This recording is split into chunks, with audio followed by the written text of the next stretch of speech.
mas eu acho que o Álvaro já conhece mais ou menos, e o Rafa também. Mas na aula passada eu falei dos testes convencionais que a gente usa para ver a coagulação, tá? E aí, faltou falar dos testes viscoelásticos. Mas eu não vou revisar os testes convencionais aqui. Qualquer coisa depois a gente ou dá aula de novo, ou faz uma discussão para quem não viu, tá? Mas eu vou revisar que nem eu faço toda a aula sobre a coagulação, tá bom? Porque fica um pouco mais difícil de entender os testes. Ué, calma aí. Então, na verdade, esse segundo item a gente não vai falar, a gente vai falar sobre as indicações do Rosen e propor o tratamento. Deixa eu só ver se essa aula é essa aula, né?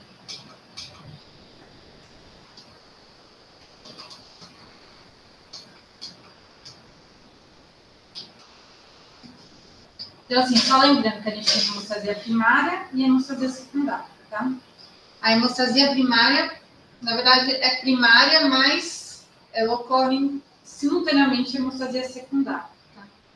Mas ela é caracterizada quando você tem uma lesão endotelial por uma vasoconstrição, a adesão plaquetária e a agregação plaquetária. Quando a gente pensa em adesão plaquetária, se eu apertar aqui, aparece. Quando a gente pensa em adesão plaquetária, lembrar que a plaqueta, que é essa bolinha, ela se liga ao endotélio através do fator de von Willebrand, através do receptor GP2B9, tá? Então, para você ter adesão, você precisa ter o fator de von Willebrand. Então, quem tem doença de von Willebrand já tem um problema na adesão plaquetária, tá? E a expressão do GP2B9. Quando a gente fala em agregação plaquetária, também que a plaqueta aqui ela não está mais naquele formato oval, ela está no formato de pseudópodes, a gente fala que essa plaqueta foi ativada. Tá? Ela é ativada através da trombina, ou seja, você precisa passar pela hemostasia secundária, que é toda a parte da coagulação, os fatores de coagulação, para produzir a trombina, para que ela ative a plaqueta e essa plaqueta fique nessa forma. A partir desse momento que ela ficar nessa forma, ela consegue ter vários receptores, expressar melhor esses receptores, que é o receptor 2B3A. Tá? Então, tem dois tipos de receptores importantes, isso assim, só para vocês saberem, mas precisa decorar, que é o 2B3A e o 1B9. Então, o B9 aqui se liga através do von Willebrand com o endotélio, e o 2B3A, ele permite que as plaquetas se agreguem, se liguem entre si, mas para elas se ligarem entre si, elas precisam ter esse dedinho aqui, esse conector, que chama-se fibrinogênio. Tá? E aí, quando a gente fala em cascata de coagulação, eu vou falar para vocês do modelo celular. O modelo celular, ele não separa via intrínseca de via extrínseca. Tá? É um modelo que, na verdade, no nosso corpo não existe via intrínseca, via extrínseca. Tudo ocorre simultaneamente. Tá? E como é que ele é? Ele tem algumas fases, então a gente tem a fase de iniciação, amplificação e propagação. Então, a iniciação é o seguinte, você tem uma lesão endotelial, você expressa o fator 7, que se liga ao fator tecidual, liberado pelo endotélio, quando você tem a lesão, tá? Ativa o fator 7, e o fator 7, ele vai ativar o fator 10 e o fator 9. Quando ele ativa o fator 10, você vai ter uma pequena produção de trombina. Essa trombina aqui, só que é uma produção bem pequena, em torno de 5% de toda a trombina que a gente precisa para ter toda a coagulação. Então, é uma produção pequenininha, mas ela é suficiente para você conseguir transformar os primeiros fibrinogênios em fibrina. E o mais importante, a partir do momento que você ativa ela começa a propagar um feedback positivo para que aumente a sua própria produção, tá? E a partir do momento que você tem muita trombina, você vai conseguir produzir mais fibrina. Tá? Lembrar que o fibrinogênio, vai se ligar às plaquetas fazendo a agregação plaquetária. Entendeu, Cami? Tá entendendo? Então, todo o objetivo da cascata de coagulação é você produzir trombina para ter a conversão de fibrinogênio em redes de fibrina. Esse é todo o objetivo. Todos aqueles números que você conhece, o objetivo é esse. Tá? Mas para que isso ocorra, você tem que ter muita trombina. Então, a primeira produção de trombina, que é na iniciação, é pela ativação aí do fator 7, que vai ativar o fator 10 e produzir um pouquinho de trombina. E aí o resto ocorre por feedback positivo da própria trombina. Tá? Aí a amplificação. Então, você vai ter aquela produção de trombina. Essa produção, ó, ela vai fazer um feedback positivo para o fator 11, que vai ativar ele. Consequentemente, ativar mais fator 9. Vai fazer um feedback positivo para as plaquetas. Lembra que as plaquetas ovais ficam em forma de pseudópodos? É nessa hora. Ativa a plaqueta agora, tá? E ela vai ativar o fator 8 para ficar fator A ativado. E aí você tem a propagação. O que acontece? Então, você ativou pela própria trombina fator 9, que veio do fator 11, ativou o fator 8. Eles se grudam. Eles se juntam e eles grudam na parede da plaqueta. Esse formando um complexo, que chama complexo tenase. Tenase término de 10, tá? Por que tenase? Porque eles vão ativar o fator 10, tá? A partir do momento que ativa o fator 10 se liga ao fator 5, e forma o complexo protrombinase. E aí o complexo protrombinase que transforma a protrombina em trombina, que vai ativar o fibrinogênio em redes de fibrina. Então, nesse momento, é o momento que você tem mais trombina e maior formação aí de redes de fibrina, tá? Tanto o complexo tenase quanto o protrombinase, ele precisa de cálcio, as reações são dependentes de cálcio, e elas ocorrem na superfície da plaqueta. Então, elas dependem de fosfolípidos. Tá? Quando a gente fala de SAF, a gente sabe que a gente tem uma deficiência de fosfolípidos.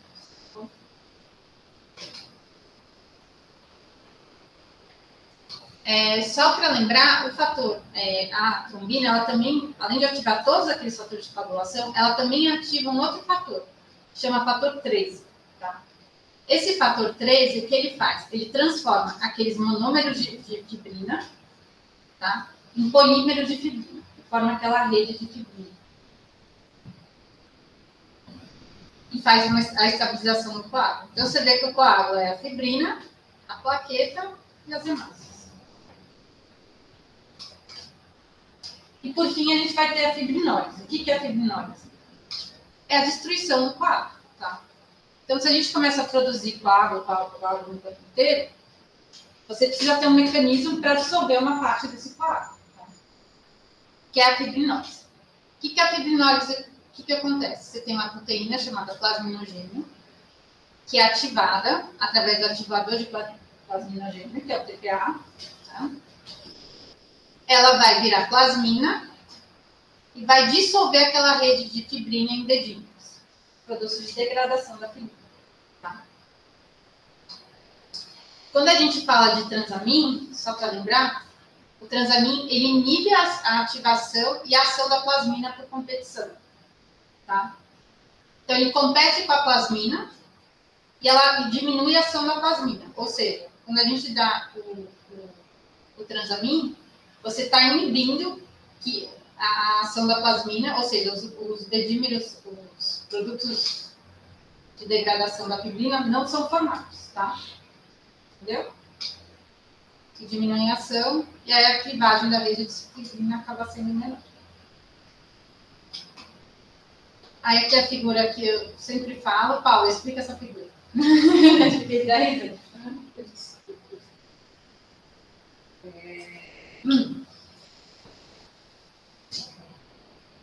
Vou ver se passa para lá. Não, mas pode ir.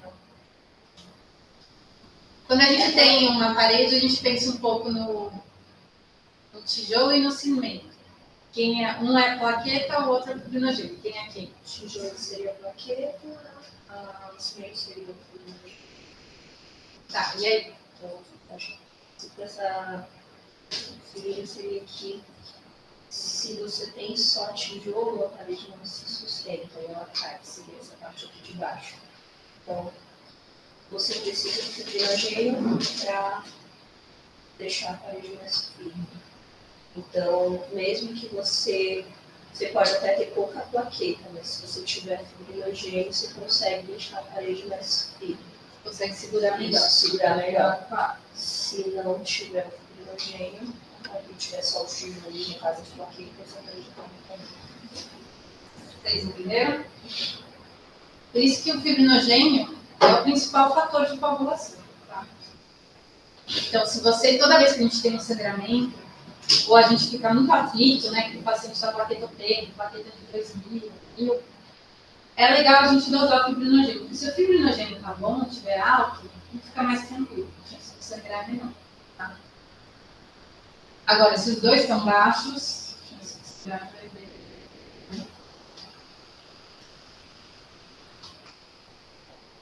E aí eu falei na outra aula sobre os testes convencionais, mas os testes convencionais, eles não são validados para orientar a terapia na hemorragia aguda. Tá? Eles são validados principalmente para você avaliar anticoagulação, tanto com heparina quanto com marebrol. Tá?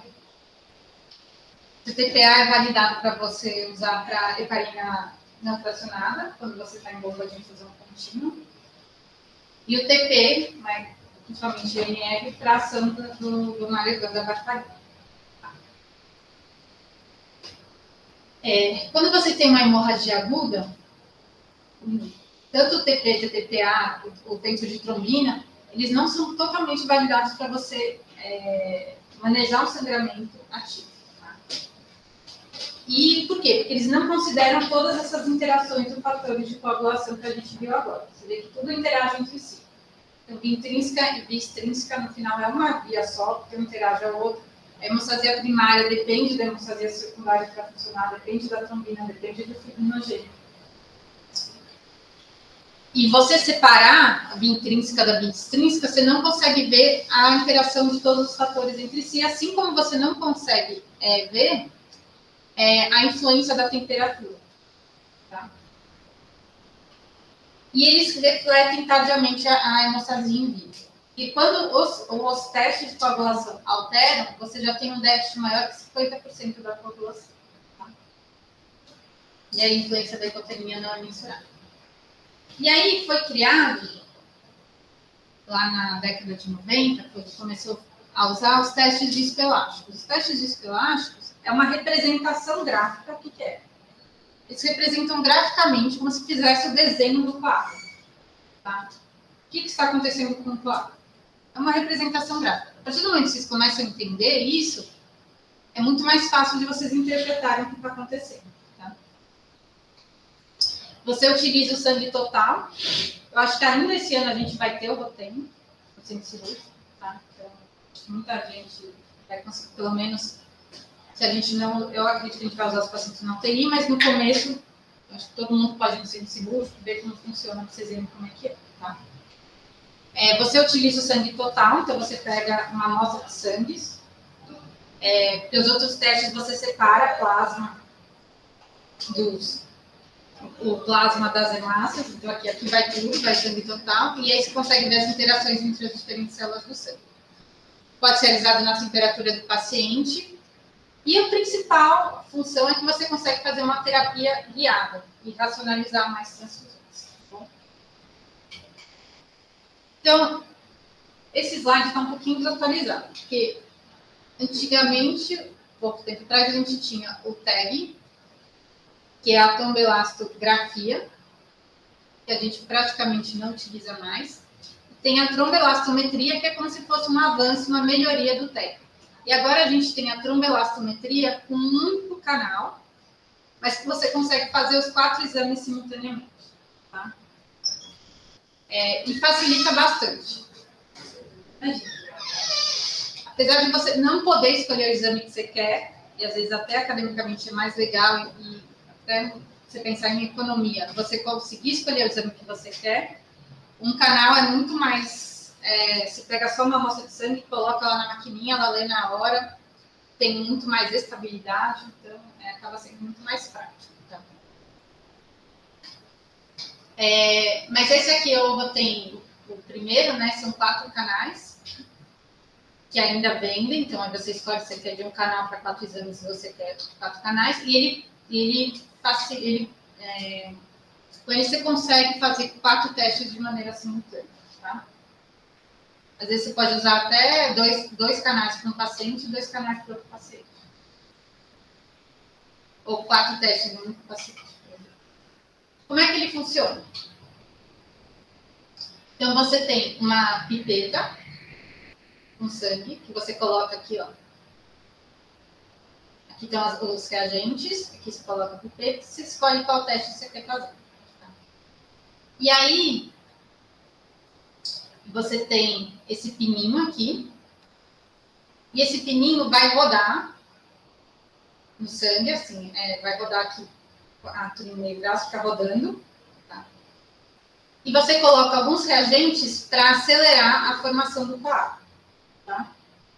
E aí ele vai rodando e através de uma representação gráfica ele mostra o desenho do coágulo para vocês. E o desenho, vocês vão ver esse desenho aqui. Então isso aqui, ó, é o coágulo.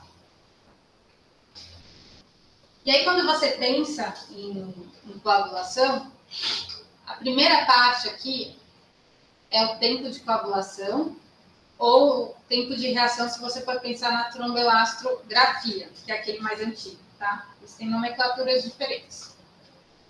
Que tem no centro cirúrgico, inclusive, tá? A gente está usando cada vez menos.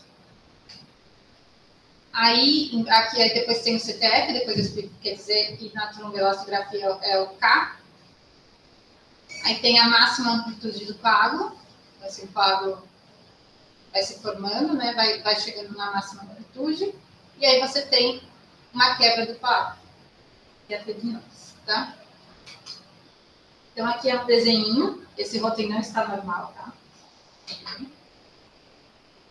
E as diferentes partes. Então, no começo, todo esse verdinho aqui que vocês estão vendo é o tempo de coagulação. Sabe todas aquelas reações que eu falei, iniciação, propagação? É tudo isso aqui, ó. É só isso aqui. É só o verdinho. E todo o resto é o coágulo. Tá? Aqui você tem amplitude, aqui você tem tempo. Tá? Então, quanto maior o tempo para começar a formar o coágulo, provavelmente menor é a ação daqueles fatores de coagulação que a gente viu. Tá? Aí, a partir de um momento, começa a formar. Aí você vê que vai do 0 até 20 e menos 20. Tá? Isso se chama-se tempo de formação do coágulo e meio que representa a velocidade que esse coágulo vai ser formado. Tá? E aí ele traça como é que vai ser esse ângulo que você está vendo, que é o ângulo da formação do coágulo. Então, assim, quanto maior o ângulo, maior vai ser o coágulo. Quanto menor o ângulo, mais fininho vai ser o coágulo. Quanto mais fininho vai ser o coágulo, mais tendência a ser hipocoagulado. Tá? Aqui é a máxima formação do coágulo, ou seja, é o máximo que ele vai atingir. Tá? E aqui ele começa até ali, a fibrinose. Tá? É normal que ocorra uma queda do pico, então o pico aqui, uma queda de até 15% do pico. Tá? Mais do que isso, a gente já está diante de um quadro de hiperfibrinose. Tá bom? Aqui é o tempo. Então, aqui, ó, tempo em minutos. 10 minutos, 20 minutos, 30 minutos, 40 minutos. Tá? Com 10 minutos, você fica vendo em tempo real. Então, enquanto está fazendo o teste, tem uma tela mostrando esse desenho se formando. Tá? E aí, existe um software que você instala nos computadores e você pode estar lá na sua UTI, mesmo que o teste seja feito no centro cirúrgico, acompanhando a formação do desenho do quadro. Tá? Tempo real. Então, vamos falar de parte por parte. Então, o CT é o início da coagulação, tá? E reflete a interação dos vários fatores, então, toda aquela parte de iniciação, propagação, amplificação, até formar as primeiras redes de fibrina. Isso aqui é até formar 5% da fibrina, que é aquela fase inicial, tá? Aí, depois, vem o tempo de formação do coágulo, que é quando vai de 0 até 20 milímetros. Esse rosinha, tá? E que também vai ajudar a gente a ver qual que vai ser o ângulo aí da formação, tá? Aqui você já tem um pouquinho de interação das plaquetas com a fibrina, tá? E a partir desse momento, até a máxima lise, você só está vendo plaqueta e fibrinogênio, tá? Então, lembrar que o coágulo é plaqueta, fibrinogênio ligando as plaquetas e adesão daquela plaqueta no endotélio. E a partir daqui você vai ver a lise. Então, aqui a gente vem de novo aqui a máxima lise, que é a interação aqui das plaquetas. Elas se ligam entre si pelo verdinho, que é o fibrinogênio. Tá? Vocês estão entendendo? Então.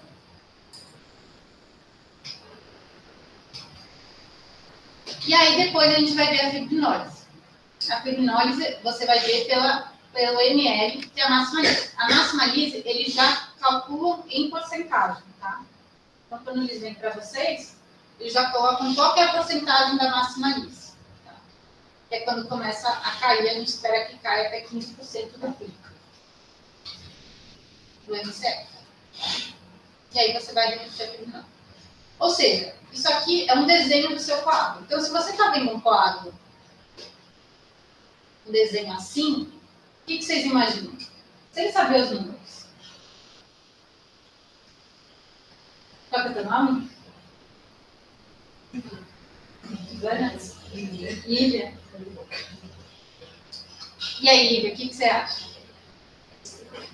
Parece ter fibrinólise. Vocês conseguem entender? Vocês veem que aqui da máxima formação, você teve uma queda maior do que 15%. Caiu praticamente 5%. Então, todo aquele coágulo aqui solveu. Tem mais coágulo aqui. Para entender? E aí, eu tinha mostrado para vocês que o Rotem ele tem 4 canais. Tá? E aí, a gente pode fazer 5 testes. Tá? Cada canal faz um teste. Ou você pode escolher fazer 2 testes, dependendo da situação. Tá? Ou você pode usar o Rotem, que você faz os 4. Aí você escolhe 4 testes dos 5 e faz junto. Tá? Ele tem um canal só. Os principais testes que a gente usa é o Extem e o FibTem, na maioria dos casos. Em alguns casos, particularmente cirurgia cardíaca, a gente usa o Intem e o EpiTem. E no transplante cardíaco, normalmente a gente usa todos os testes, tá? No transplante hepático. Então, ó, eu vou falar de teste por teste. Então, o Extem. O que é o Extem? O Extem você pega lá o sangue, que você colocou, e adiciona um ativador, que chama tromboplastina tecidual, que é semelhante ao fator tecidual. Tá? Lembra do fator tecidual? Que junto com o fator 7 começa a cascata de coagulação. Então, você coloca essa tromboplastina, coloca cálcio, você vai ativar a coagulação e ele reflete principalmente a via extrínseca. Tá? E aí você avalia tudo, a formação do coágulo, a polimerização da fibrina e fibrinólise. Ele é melhor para você ver principalmente a formação do coágulo, aqui a máxima formação do coágulo, e a interação plaqueta e fibrinogênio e fibrinólise. Tá? Se você quiser ver ação de heparina, é melhor a gente usar o Intem. Tá? E o FibTem? O FibTem é um derivado do Extem. Então, você faz o Extem. Você vê, por exemplo, que a máxima formação do coágulo está abaixo do valor preconizado. Tá? Tanto nos primeiros 10 minutos, então lembra que eu falei que aqui é em minutos, você consegue ver minuto a minuto. Então, eles colocam aqui a 10, você consegue ver o que está acontecendo nos primeiros 10 minutos. Tá? E aí, conforme vai aumentando, ele vai completando aqui a máxima formação e a lisa. Aqui nem chegou na lisa. Tá? Então, você viu que, por exemplo, que não é o caso, mas vamos supor que fosse, que o MCF está baixinho ou a 10 já está abaixo do normal. Aí você fez. Aqui, a partir de tudo que é azul aqui, é plaqueta e fibrinogênio. Então, ou está baixo porque é um problema de plaqueta, ou está baixo porque é um problema de fibrinogênio, ou dos dois. E aí, para você tentar descobrir, em vez de dar plaqueta e fibrinogênio para o paciente, se o problema é plaqueta ou se o problema é fibrinogênio, você faz um outro teste que chama FibTem, tá? O que é o FibTem? O FibTem você pega a mesma coisa, põe o fator tecidual, ativação do fator tecidual, e você usa um reagente que chama citocalasina B. O que ele faz? Ele inibe a ação da plaqueta. Então, é como se você tirasse a plaqueta do jogo. Se você fosse ver só o fibrinogênio, tá? E aí você consegue ver como está o fibrinogênio. E aí você vê direitinho, primeiros 10 minutos, a máxima formação do fibrinogênio, tudo mais. Se você vê que a máxima formação dos primeiros 10 minutos está baixo, está muito baixo aqui até 7 e aqui também acho que até 10, se não me engano. Mas está baixo, você fala, o problema é fibrinogênio, tá? Se o FibTem estiver normal, provavelmente o problema é plaqueta, tá? Conseguiram entender? Mais ou menos? P? Normalmente, quando a gente vai pedir, a gente já pede, se a gente acha que a maioria dos sangramentos, você vai ter acaba consumindo muito fibrinogênio e muita plaqueta com esse sangramento agudo. Então, normalmente a gente já pede o Extem com o FibTem junto, tá? Se você for pedir o Extem para depois fazer o FibTem, você vai gastar pelo menos uns 20 minutos a mais. Entendeu? E aí, como você consegue ver os dois canais simultâneos na tela, acaba ajudando. Tá? Esse negócio de debate aí, eu vou saber que tem problema na fibrinogênio. No fibrinogênio, isso. Mas eu não vou descartar que não tem na plaqueta. Você não vai descartar que não tem na plaqueta. Mas aí você vai repor primeiro o fibrinogênio. Tá?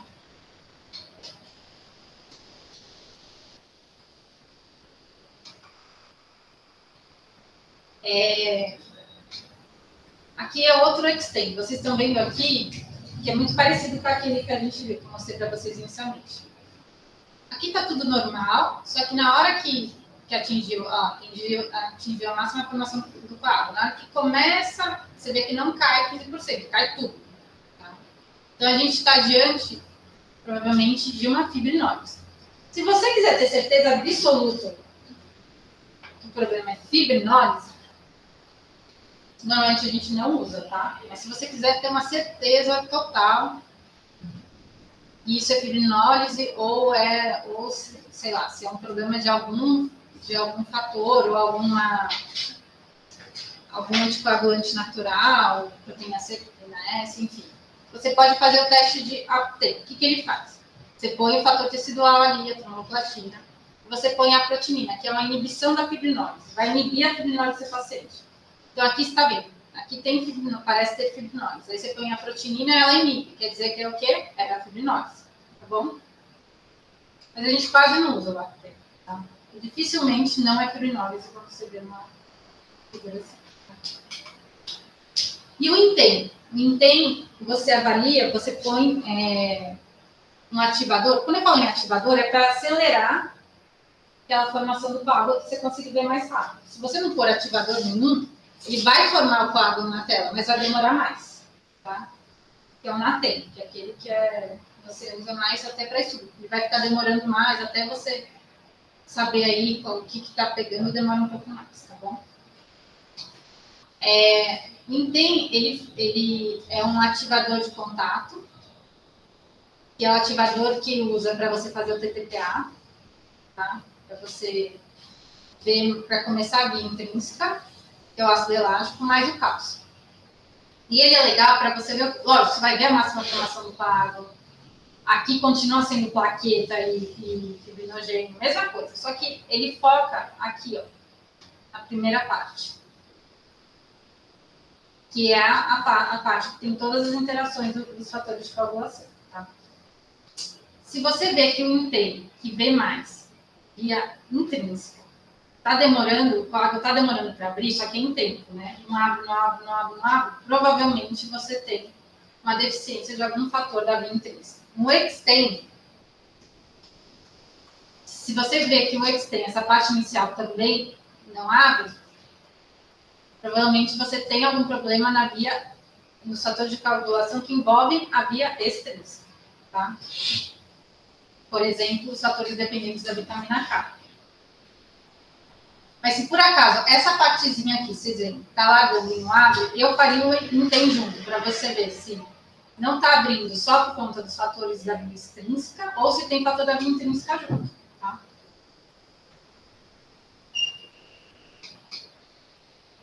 Então, em TEM, você vai ver principalmente, todo esse resto aqui é normal, mas é igual, na verdade. Mas essa parte inicial, você vai ver principalmente os fatores da via intrínseca. Então, você usa mais no TEM quando você pensa, por exemplo, em intoxicação por heparina.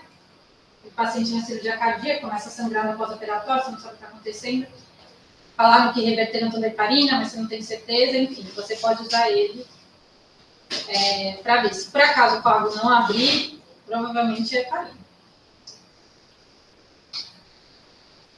E aí, existe um outro teste, que nem o FIB-TEM junto com o EXTEM.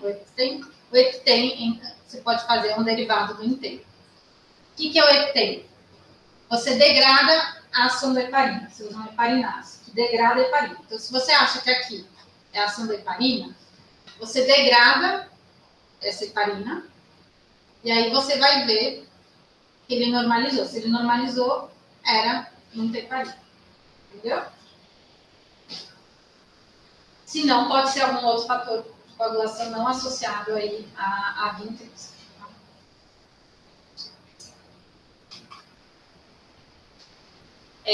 Qual que é a grande desvantagem? O Felipe até falou, olha, se eu não excluo, então, por exemplo, se o FIB-TEM vem e eu reponho fibrinogênio, eu não consigo excluir que a plaqueta não tem um problema de plaqueta. E tem um outro problema. Na verdade, não existe um teste que você só isola a plaqueta, tipo fibrinogênio, tá?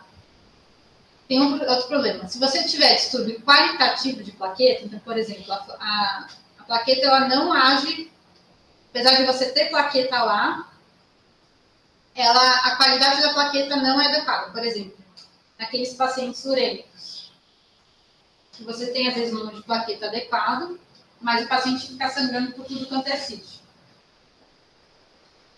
Provavelmente a qualidade daquela plaqueta não é boa.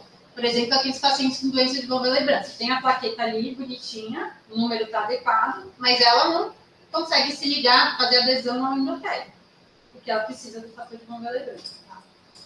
Então, esses casos, principalmente quando você quer avaliar a qualidade de plaqueta, o Rotem ele não consegue avaliar tão bem. Tá? E também não consegue ver efeito de antiagregante plaquetário, uremia ou uso de anti-inflamatório. No que se refere ao custo, cada vez a tromboelastometria ela ainda é muito cara, mas se você for pensar no custo que você gasta com bolsa de sangue, aquele paciente que está sangrando, e você fala, desce o banco de sangue aqui, acaba sendo maior do que você usar o teste e se guiar pelo teste. Não adianta fazer o teste e também falar desce o banco de sangue. O ideal é você se guiar pelo teste, e o teste você consegue ver já os primeiros 10 minutos e te dar uma referência do que você tem que repor inicialmente. Tá? Quando a gente olha o teste, só para eu falar para vocês, o ideal é você olhar ele de trás para frente. Tá? Então, quando você tem um sangramento, a primeira coisa que acaba consumindo inicialmente é fibrinogênio. 90% dos fatores de coagulação que você tem no sangue é fibrinogênio. Tá? E aí, consequentemente, você vai começar a consumir plaqueta, porque a plaqueta não vai conseguir se ligar entre si. Então, quando você começa a ver um teste que tem muita alteração, ou tem muita alteração, e você fala, não sei por onde começo, não sei por onde eu começo, pelo CT, pelo MCF ou pela LIS. Comece pela LIS. Tá? Então, primeiro, se você tiver, por exemplo, um teste assim, primeiro faça o transamin, depois você pensa, vamos supor que tem um MCF baixo, depois você pensa em plaqueta, fibrinogênio e só depois os fatores de coagulação. Quando você começa a corrigir de trás para frente, muitas vezes você roda no outro rotem, aquele rotem já se corrige, tá? E aí você começa a diminuir a fibrinólise, começa a ter mais produção de fator de coagulação, que não acaba sendo menos degradado, e você consegue corrigir a primeira parte, tá? Ou seja, nunca comece dando plasma para paciente, tá? E além do plasma ser um componente com mais reação transfusional, tá bom? As principais indicações que a gente vê na literatura: hemorragia periparto, transplante hepático. Transplante hepático é quase preconizado, quase assim, quase necessário, vamos dizer assim, tá? Durante o transplante, cirurgia cardíaca e trauma, há controvérsias, mas também dá para usar, tá bom? Os principais campos. Aí eu vou fazer 2 exercícios com vocês. Então, na verdade, eu acho que os dois é o mesmo caso, mas vai ter situações diferentes. Então, paciente vítima de politrauma, chega no PS com uma PA de 80/40, uma frequência de 150, um raio-x sugestivo de hemotóxicos. Tá? Você tem um rotem à sua disposição. Que exame você solicita? Então, você tem o Extend, o Intend, o Fibtem. Cada um tá. Qual, Paulinho? Qual que você solicita? O Extend, isso.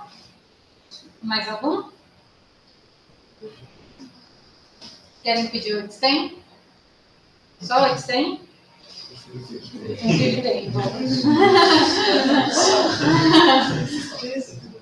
Boa. E aí, o que vocês estão vendo? Calma aí. Nossa, é ruim aqui. Mas assim, só pela figurinha. Figurinha 1. Uma hiperfibrinólise. Superfibrinólise. Tá? Como você pediu o Fibtem também, na verdade é isso, você nem precisava ter pedido o Fibtem. Você vai ver que o Fibtem, ele também está baixo, também está consumindo. Aí você lembra, quando você tem hiperfibrinólise, você degrada os produtos da fibrina. Então, consequentemente, o seu fibrinogênio ali, o seu Fibtem vai estar mais baixo, tá? Então, antes de você corrigir o Fibtem, porque você vai ver que o MCF aqui está normal, tá? Então, se o MCF aqui está normal, por mais que aqui esteja baixo, de certa maneira ali está segurando, tá? Então, antes de dar fibrinogênio, o que você vai dar para esse paciente? Fala, Fê. Isso. Aqui, só para vocês verem os valores, maximalize veio menor que 15%. Não veio, veio 100%. Tá? Veio maior que 15%. Esse é o valor de referência que a gente usa. E o restante estava normal. E aqui não, aqui o Fibtem estava mais consumidinho. Mas, como eu falei, o MCF aqui se segurou. Primeiro a gente acaba fazendo o transamento. Perfeito, o transamento. Você vê que corrigiu outros. Tanto o Extend quanto o Fibtem. E aí, o mesmo paciente. Você solicitou os dois, certo? E agora? Agora, deixa eu pôr no Extend. Ó, o CT veio 57, está dentro da normalidade. Vamos começar, vamos fazer direito. Cadê? Como é que você faz? Você vê de trás para frente. Então, a máxima lise ali praticamente não teve lise. Tá? O MCF de 50 a 72, veio 35, tá baixinho. O A10, que é os primeiros 10 minutos, tá 23, é de 43, tá baixinho, tá? O ângulo alfa, acho que não tem aqui, mas você vê que tá mais agudo, tá? E o CT tá normal. E aí você faz o Fibtem desse paciente. Aí o Fibtem, os primeiros 10 minutos aqui do Fibtem. Não apareceu figurinha. Mas veio de 5 e o MCF veio de 7. Tá? Ou seja, tem um problema no fibrinogênio. Aí depois deu 3 gramas de fibrinogênio e normalizou, tá? E é isso.